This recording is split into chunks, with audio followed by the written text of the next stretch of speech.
जोहार बच्चों, good morning. आप लोगों के सामने फिर से मौका मिला मुझे लाइट चैप्टर के न्यूमेरिकल्स पोर्शन पे आने के लिए। तो चलिए बच्चों, आज बच्चों बात करते हैं न्यूमेरिकल के उस पोर्शन पे जिस पोर्शन की बात बड़ा इंपॉर्टेंट बड़ों बच्चों ने कहा कि बार बार कि सर न्यूमेरिकल की क्लासेस कब ले रहे हैं।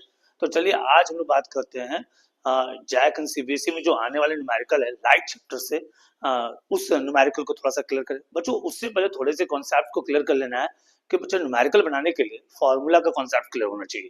तो बच्चों आज बच्चों बात करते हैं कि फॉर्मूला के कॉन्सेप्ट के साथ साथ न्यूमेरिकल को कैसे हैंडल किया जाए। तो बच्चों चलते हैं न्यूमेरिकल की तरफ।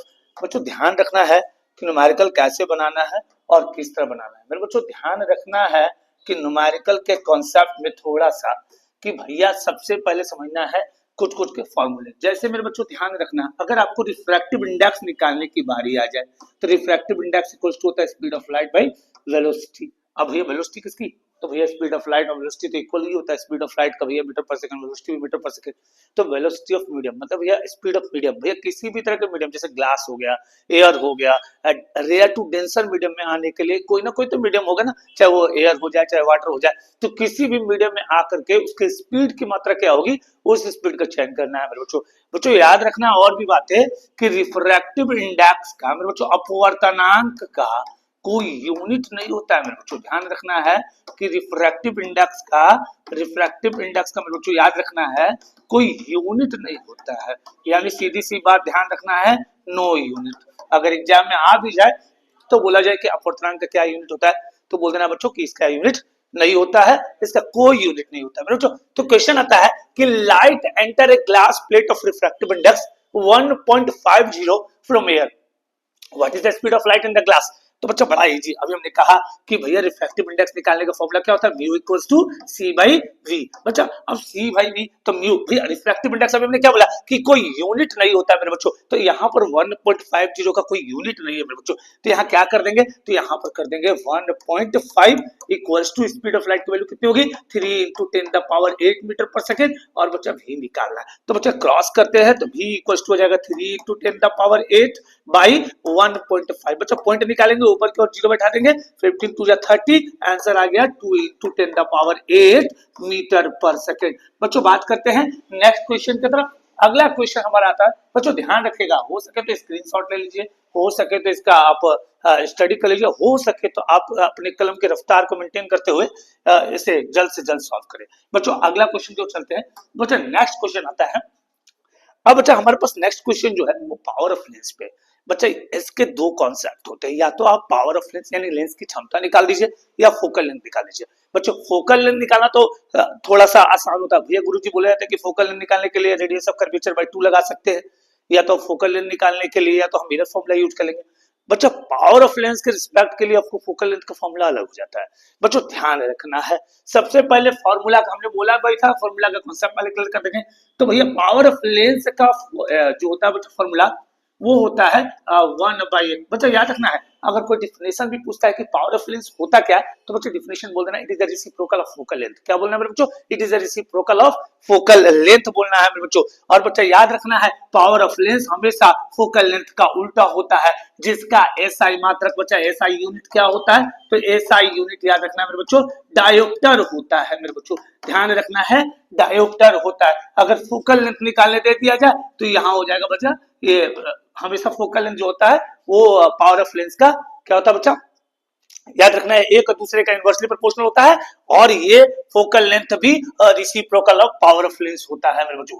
चलिए आगे बच्चों क्वेश्चन बात करते हैं, लेकिन देखिएगा अगला क्वेश्चन बोलता है कि 2 मीटर फोकस दूरी वाले किसी अवतल लेंस की क्षमता ज्ञात करे and find the power of a concave lens of focal length 2 metre. मेरे बच्चों बड़ा आसान क्वेश्चन है, बड़ा ही आसान। बच्चा जब ये मीटर में दे, मेरे बच्चों ध्यान रखना है, जब ये मीटर में दे दे मेरे बच्चा तो आपको याद रखना है कि भैया पावर ऑफ लेंस क्या यूज कर देना है 1/f। बच्चा दूसरा अगर ये मीटर स्केल के लिए मेरे बच्चों थोड़ा दिमाग डाल के रख लेना है कि भैया ये अगर मीटर स्केल में है तो गुरुजी बताया कि भैया 1/f यूज कर लेना है। अगर सेंटीमीटर स्केल आ जाए मेरे बच्चों तो ये याद रखना है P इक्वल्स टू क्या हो जाएगा 100/f। ये सेंटीमीटर स्केल के लिए और बड़ा आसान तरीके से हम इसे सॉल्व कर सकते हैं। मेरे बच्चों अगला क्वेश्चन की तरफ चलते हैं। बच्चों बात करते हैं क्वेश्चन की तरफ, कहता है क्या, कहता है बच्चा कि सबसे पहले हमारे पास फोकल लेंथ दिया हुआ है f दिया हुआ है मेरे बच्चों कितना, तो 2 मीटर दिया हुआ है। पावर ऑफ लेंस निकालने की बात कर रहा है, कि भैया पावर ऑफ लेंस होगा क्या, तो पावर ऑफ लेंस अभी हमने बताया कि अगर मीटर स्केल में हो जाएगा तो 1/f हो जाएगा मेरे बच्चों। तो भैया 1/2 को अगर हम डिवाइड दे दें तो 0.5 डायोप्टर हो जाएगा। मेरे बच्चों ध्यान रखना है, ऐसे ऐसे क्वेश्चन को क्षणिक यानी सेकेंडों में सॉल्व करना है मेरे बच्चों, हो सके तो लेट नहीं करना है और क्वेश्चन आना ही आना है मेरे बच्चों। ये सब आसान क्वेश्चन है, लेकिन ये आपके एमसीक्यू सीरीज में पड़ जाए, हो सकता है कि आपके 5 नंबर के सीरीज में 5वां नंबर क्वेश्चन पे आ जाए, हो सकता है मेरे बच्चों कि ऐसे क्वेश्चन के सीरीज में आपको थोड़ी दिक्कतें तब हो जब आपके इसके नेचर पूछे जाए। हो सकता है बच्चों आपसे ये भी पूछा जाए कि ये व्यक्ति जो है वो किस बीमारी से ग्रसित है, ये भी सवाल इस पे आ सकता है। तो मेरे बच्चों इस पर ध्यान रखना है, फोकस बनाकर रखना है क्वेश्चन पे कि क्वेश्चन कह रहा है और बनाना कैसे है। मेरे बच्चों ध्यान रखिएगा ऐसे क्वेश्चन पे कि भैया धैर्य रखना बड़ा जरूरी है। अगर मीटर स्केल है तो 1/f यूज करेंगे, सेंटीमीटर स्केल है तो 100/f यूज करेंगे। तो बच्चों चलिए क्वेश्चन की तरफ चलते हैं, आगे की तरफ बात करते हैं। अगला क्वेश्चन आता है हमारे बीच। बच्चा कहता है क्या, क्वेश्चन कहता है कि एक गोलीय दर्पण की वक्रता त्रिज्या 25 सेंटीमीटर है तो उसकी फोकस दूरी क्या होगी। मेरे बच्चों ये एनसीईआरटी का क्वेश्चन है बच्चा लाइट चैप्टर के एनसीईआरटी में हमको लगता है कि ये पहला नंबर ही न्यूमेरिकल में आपके आएगा। तो बच्चा ध्यान रखिएगा, कहा है क्या कि भैया आपके पास रेडियस ऑफ कर्वेचर कितना है, तो 32 सेंटीमीटर है। अब बच्चा निकालने क्या बोला गया है, तो भैया फोकल लेंथ निकालने बोला गया। भैया ध्यान रखना, लेकर सबसे पहले समझना है कि भैया आपके पास कभी भी अगर रेडियस ऑफ कर्वेचर दे दिया जाए, मेरे बच्चों रेडियस ऑफ कर्वेचर दे दिया जाए, कुछ भी हो जाए, अगर रेडियस ऑफ कर्वेचर दे दिया गया है और फोकल लेंथ निकालने की बारी है तो रेडियस ऑफ कर्वेचर बाई 2 होगा। मेरे बच्चों ध्यान रखना है, भैया रेडियस ऑफ कर्वेचर बाई 2 होगा अगर फोकल लेंथ निकालने दे दिया जाए, और रेडियस ऑफ कर्वेचर निकालने दे बच्चा तो 2 टाइम्स ऑफ फोकल लेंथ यानी कि 2 इंटू एफ हो जाएगा। मेरे बच्चों ध्यान रखना है। बच्चा क्वेश्चन आता है कि भैया रेडियस ऑफ कर्वेचर 32 सेंटीमीटर है और फोकल लेंथ निकाले दिया गया है, तो बच्चा बड़ा आसान तरीके से इसे बनाना है। तो भैया अभी हमने क्या बताया कि फोकल लेंथ इक्वल टू होता है रेडियस ऑफ कर्वेचर बाई 2। तो रेडियस ऑफ कर्वेचर कितना हो गया, तो 32 हो गया, नीचे क्या आ जाएगा 2 आ जाएगा, काट दिया तो कितना आ गया मेरे बच्चों, तो 16 सेंटीमीटर। बच्चों जैक के स्टूडेंट खास तौर पे ध्यान रखेंगे, ये क्वेश्चन तय है बच्चों, ये हमारा लगता है कि 5-7 बार अब तक तो क्वेश्चन पूछ चुका है, आगामी भी पूछेगा, क्योंकि जो क्वेश्चन को रिपीट करने का मॉड्यूल लगा हुआ है वो लगातार लगा हुआ है। क्वेश्चन में कोई परिवर्तन नहीं है, ज्यादा प्रेशर नहीं है, टेंशन नहीं है, धैर्य रखकर अगर आप बनाते हैं तो इसे आप आसानी से सॉल्व कर सकते हैं बच्चों। चलिए अगला क्वेश्चन की तरफ चलते हैं। अगला क्वेश्चन आता है कि प्रकाश वायु से 1.5 मीटर 1.50 अपर्धनांक के कांच की प्लेट में प्रवेश करता है तो कांच में प्रकाश की गति कितनी होती है। बच्चों ध्यान रखना, अभी हमने इस क्वेश्चन को थोड़ा सा रिपीट किया था पीछे की तरफ, बच्चों वही हिंदी में इसका क्वेश्चन रिपीट है। बच्चा कहता है कि आपके पास रिफ्रैक्टिव इंडेक्स दे दिया गया है 1.5 और कह दिया गया है मेरे बच्चों क्या, तो भैया इसका निकालना है आपको भी। अभी हमने कहा है मेरे बच्चों कि म्यू बराबर होता है क्या, तो भैया सी बाई भी। म्यू का मान हो गया मेरे बच्चों 1.5, सी का मान होता है 3 × 10⁻8 मीटर पर सेकेंड और भी निकालना है मेरे बच्चों, तो भी इक्वल टू क्या हो जाएगा 3 × 10⁻8 बाई 1.5। बच्चों अब क्या कर सकते हैं, तो 3, अब भैया ये पॉइंट निकालेंगे तो ऊपर 0 × 10⁻8 बाई कितना हो जाएगा ये 15, इसको 2 बार में उड़ा दिया मैंने बच्चा, तो 2 × 10⁻8 मीटर पर सेकंड। बच्चा ये याद रखना एक स्पीड ऑफ मीडियम है, इसलिए इसका SI यूनिट मीटर पर सेकंड होता है मेरे बच्चों। SI यूनिट पर बड़ा फोकस बना के रखना है, अगर SI यूनिट गड़बड़ हो जाएगा मेरे बच्चों तो फिजिक्स आपका गड़बड़ हो जाएगा। SI यूनिट बहुत इंपॉर्टेंट है, SI unit is the most important. बच्चा वेरी गुड, समझना है बच्चा, आगे क्यों बढ़ते रहना है।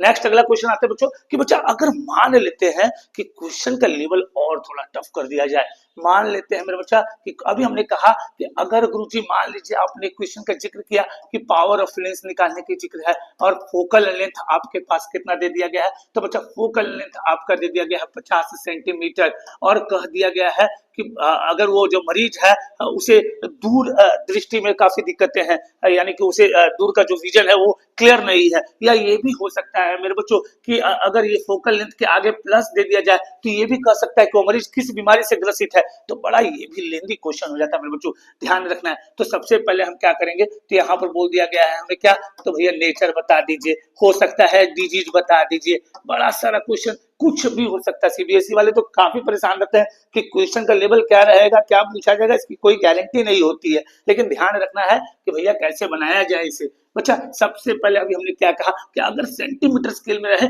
तो हमारे गुरुजी बताए हैं कि भैया power of lens equal to 100/f, पहले तो ये लगा देना है। तो P लगा दिया।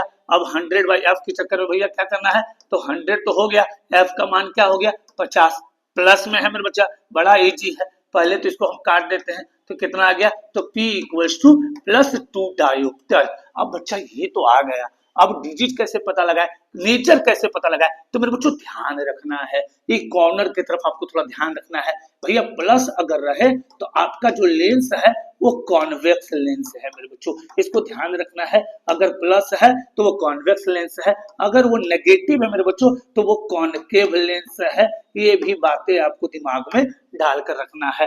अगर बच्चा याद रखिएगा ये भी कि अगर ये पूछे कि प्लस है तो उसे कौन सी बीमारी हो गई है, तो उसे हो गया मेरे बच्चा हाइपरमेट्रोपिया हो गया है, उसे क्या हो गया है, हाइपरमेट्रोपिया हो गया है। अगर उसकी नेगेटिव फीचर्स बता रहा है तो वो उसे बच्चा मायोपिया हो गया है, जिसे हिंदी में निकट दृष्टि दोष कहते हैं, और इसे मेरे बच्चा दूर दृष्टि दोष कहा जाता है। इसे निकट और उसे दूर कहा जाता है, ध्यान रखना है, निकट दृष्टि दोष। ऐसे मेरे बच्चों दृष्टि दोष जो होता है बेसिकली आपको ध्यान रखना है 4 तरीके का। पहला तो भैया मायोपिया, जिसे हिंदी में निकट दृष्टि दोष कहते हैं, हाइपरमेट्रोपिया दूर दृष्टि दोष कहते हैं मेरे बच्चा, प्रेस बायोपिया जिसे जरा दृष्टि दोष कहते हैं बच्चा, ये बूढ़े बुजुर्गों को होता है। और बच्चा चौथा जो है आपके एनसीईआरटी में कैटरैक्ट की चर्चा की गई, जिसे हिंदी में मोतियाबिंद कहते हैं मेरे बच्चों। लेकिन आगे जाकर क्लास 12वीं में ये टॉपिक चेंज होकर के आप एक नए बीमारी का नाम पढ़ेंगे जिसका नाम है एस्टिग्मेटिज्म्स। इसे जरा बिंदुता या अति बिंदुकता भी कहते हैं, जिसके विजन में प्रॉब्लम यानी कि कलर विजन में प्रॉब्लम होता है मेरे बच्चा, ये एस्टिग्मेटिज्म्स नया एक टॉपिक जुड़ जाता है क्लास 12वीं में। बट बच्चों आपको ध्यान रखना है क्लास 10वीं में कि 4 तरह के आपके निकट या दृष्टि दोष होते हैं। पहला निकट, दूसरा दूर दृष्टि, तीसरा हो गया मेरे बच्चा प्रेस बायोपिया, और बच्चा जिसे आप जरा दृष्टि दोष भी कहते हैं, और बच्चा चौथा है कैटरैक्ट जिसे आप मोतियाबिंद कहते हैं। ये चारों तरह के बीमारी को आप याद करके रखेंगे और कंडीशन को समझ के रखेंगे मेरे बच्चे। बच्चा क्वेश्चन आते हैं कि भैया ये तो क्लियर हो गया, अब यहाँ पर तो प्लस लगा हुआ है, तो प्लस लगा हुआ है तो क्या हो जाएगा मेरे बच्चों, तो भैया नेचर लिख देना है। तो नेचर लिख देना है क्या, कि ये कॉन्वेक्स लेंस है। क्या है ये, कॉन्वेक्स लेंस। और बच्चा नेचर तो क्लियर हो गया, अब डिजीज का नाम लिख दिया जाए, यानी वो किस बीमारी से ग्रसित है। तो भैया ये जब प्लस आ गया है तो बच्चा प्लस में क्या है, हाइपरमेट्रोपिया है मेरे बच्चा, क्या है, हाइपरमेट्रोपिया है। और हाइपरमेट्रोपिया को मेरे बच्चे ध्यान रखना है, इसे क्या कहते हैं, तो इसे हिंदी में कहते हैं दूर दृष्टि दोष। बच्चा ध्यान रखना है, इसे दूर दृष्टि दोष कहते हैं। बच्चा अधिकतर बच्चा ध्यान रखिएगा, यही सब न्यूमेरिकल आपके पोर्शन में जुड़े रहेंगे। एक और न्यूमेरिकल लेते हैं मेरे बच्चों, ध्यान रखना है, थोड़ी से अब नेगेटिव के केस को उठा लेते हैं बच्चों। अब क्वेश्चन आ गया है कि पावर निकालना है, फोकल लेंथ आपके पास मेरे बच्चे -25 सेंटीमीटर है, और पूछा गया है नेचर, और पूछा गया है आपसे बच्चा डिजीज। तो बच्चा ध्यान रखना है, बड़ा आसान, बड़ा सरल, बहुत आसान तरीके से बच्चा ये आपके जो एग्जाम में मार्क्स कैरी करेंगे, ये 2 नंबर आप मार्क्स कैरी करेंगे मेरे बच्चों। अगर 5 नंबर का जिक्र किया जाए तो इसके साथ बहुत सारे क्वेश्चन को ऐड कर दिया जाता है, जैसे बच्चा रे इमेज को कर दिया जाता है, इसके साथ इसके नेचर को कर दिया जाता है, या ज्यादा से ज्यादा मिरर फॉर्मूला यूटिलाइज करवा दिया जाएगा।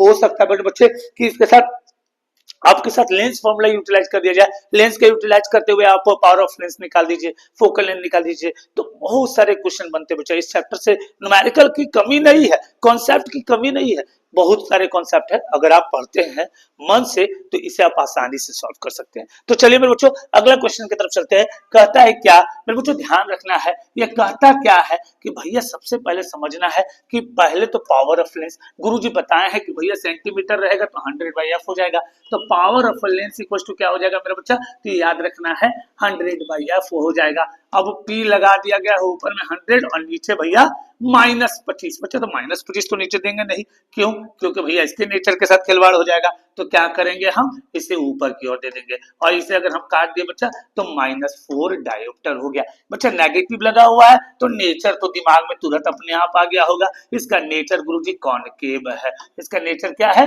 कॉनकेव है। अगर पूछ दिया जाए डिजीज का नाम तो भैया ये जो व्यक्ति जो है वो कौन सी बीमारी से ग्रसित है, तो वो बच्चा मायोपिया से ग्रसित है। बच्चा इसी तरह के न्यूमेरिकल को आप लगातार हमारे साथ देखने के लिए बने रहे, और फिर अगले वीडियो में कुछ और लेंथी, कुछ टफेस्ट पोर्शन के साथ फिर आपके साथ आपके समक्ष मौजूद रहूंगा। तब तक के लिए सबक है। जोहार झारखंड।